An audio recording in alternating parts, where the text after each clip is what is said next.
जय माता दी दोस्तों, आप सभी का आसान राह में बहुत बहुत स्वागत है। पौष मास में पुत्रदा एकादशी कब है?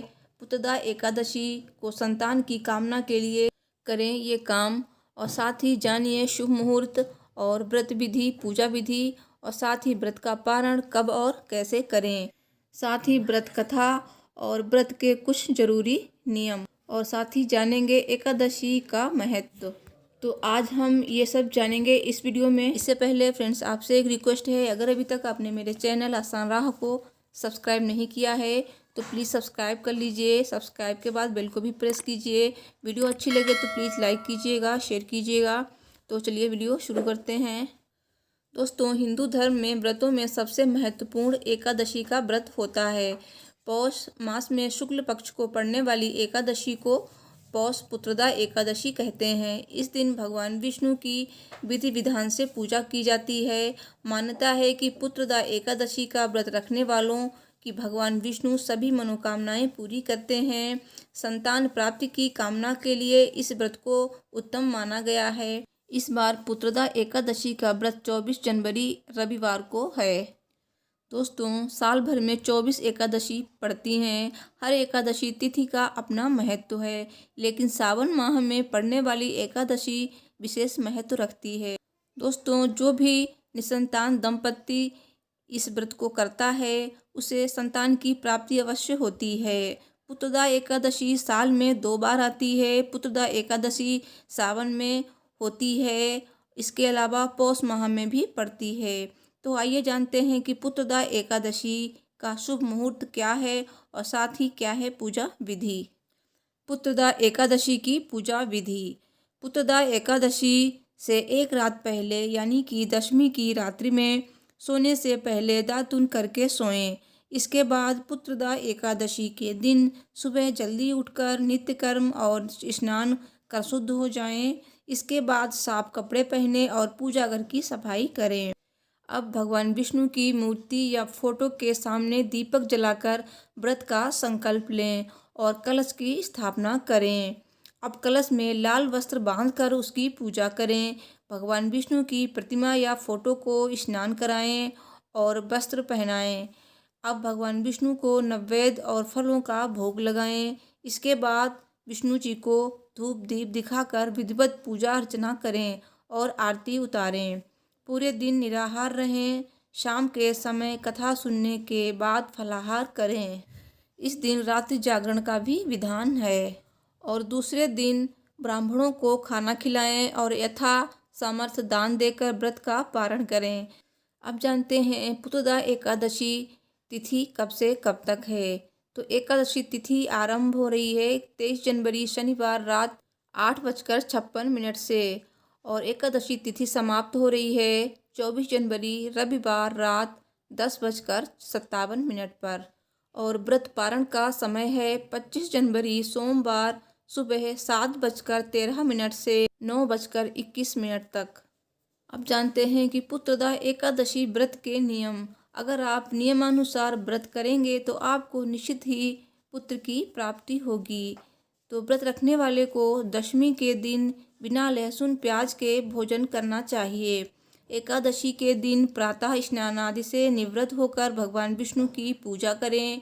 एकादशी के दिन दीपदान करना शुभ माना जाता है। जो व्यक्ति यह व्रत रखता है उसे एकादशी के दिन पूरे दिन निराहार रहना होता है।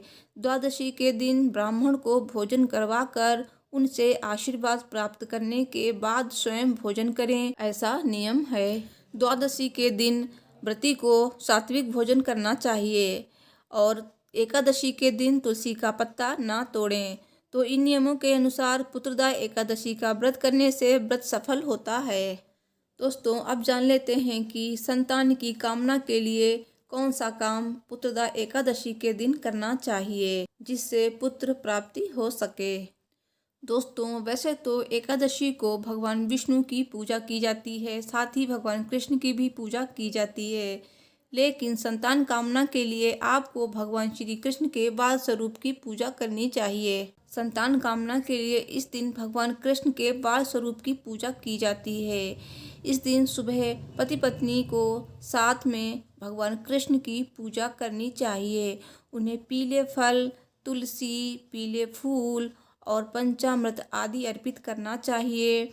इसके बाद संतान गोपाल मंत्र का जाप करना चाहिए। मंत्र जाप के बाद पति पत्नी को साथ में प्रसाद ग्रहण करना चाहिए। एकादशी के दिन भगवान श्री कृष्ण को पंचामृत का भोग लगाना शुभ माना जाता है। दोस्तों, संतान गोपाल मंत्र का जाप विधि पूर्वक किया जाता है। तो संतान गोपाल मंत्र आपको मेरे अगले वीडियो में मिल जाएगा।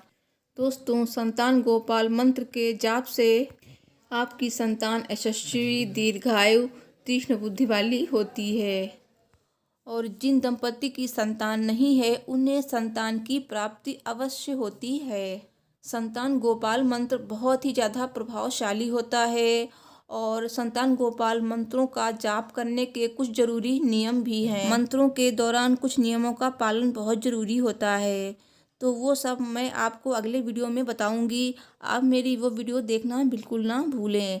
तो दोस्तों, अब जान लेते हैं कि पुत्रदा एकादशी व्रत की कथा क्या है। पुत्रदा एकादशी व्रत कथा। धार्मिक कथाओं के अनुसार भद्रावती राज्य में सुकेतुमान नाम का राजा राज्य करता था। उसकी पत्नी शैव्या थी। राजा के पास सब कुछ था, सिर्फ संतान नहीं थी। ऐसे में राजा और रानी उदास और चिंतित रहा करते थे। राजा के मन में पिंडदान की चिंता सताने लगी। ऐसे में एक दिन राजा ने दुखी होकर अपने प्राण लेने का मन बना लिया। हालांकि पाप के डर से उसने ये विचार त्याग दिया। राजा का एक दिन मन राजपाट में नहीं लग रहा था, जिसके कारण वो जंगल की ओर चला गया। राजा को जंगल में पक्षी और जानवर दिखाई दिए। राजा के मन में बुरे विचार आने लगे। इसके बाद राजा दुखी होकर एक तालाब के किनारे बैठ गए। तालाब के किनारे ऋषि मुनियों के आश्रम बने हुए थे। राजा आश्रम में गए और ऋषि मुनि राजा को देखकर प्रसन्न हुए। उन्होंने कहा कि राजन, आप अपनी इच्छा बताएं। राजा ने अपने मन की चिंता मुनियों को बताई। राजा की चिंता सुनकर मुनि ने कहा कि एक पुत्रदा एकादशी है। मुनियों ने राजा को पुत्रदा एकादशी व्रत रखने को कहा। राजा ने उसी दिन से इस व्रत को रखा और द्वादशी को इसका विधि विधान से पारण किया। इसके फलस्वरूप रानी ने कुछ दिनों बाद गर्भ धारण किया और 9 माह बाद राजा को पुत्र की प्राप्ति हुई। तो दोस्तों, ये थी कथा पुत्रदा एकादशी की। मुझे उम्मीद है कि मेरी ये वीडियो आपको अच्छी लगी होगी। तो प्लीज़ लाइक कीजिए, शेयर कीजिए और मुझसे जुड़े रहने के लिए मेरे चैनल आसान राह को सब्सक्राइब कीजिए। Thanks for watching. Her her Mahadev.